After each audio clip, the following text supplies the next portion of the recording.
9-year-old Edmar and his younger brother Cedric don't know it, but they're breaking the law.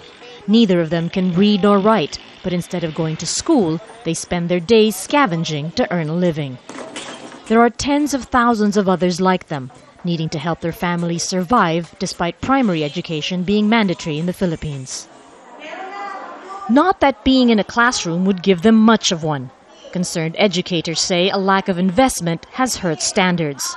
The Philippines spends just 2% of its gross domestic product on education.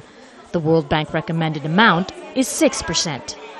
There are certain areas where we have been unable to provide enough resources in terms of classroom and some of the basic resources for education, classrooms, textbooks, teachers.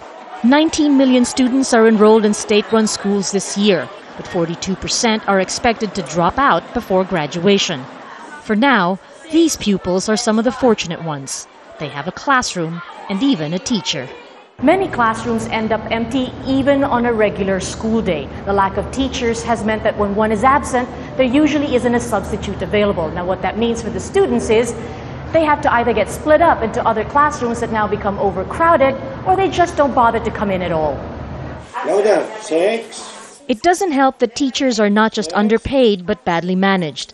Many go abroad in search of higher salaries, and quite a number of those that stay are made to teach subjects they haven't been trained for. If people leave it to government and just hope they have the right thing, it will never be enough. For Adisha de la Torre, education should be everyone's concern. His group, ENET, is pushing for reform and wants to fill in the gaps in the state system.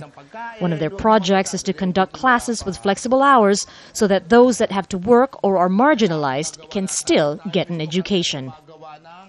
If you start out in life already disadvantaged in poverty, and then you do not even have this supposed equalizer or a first chance, then obviously your problem will be worse, no?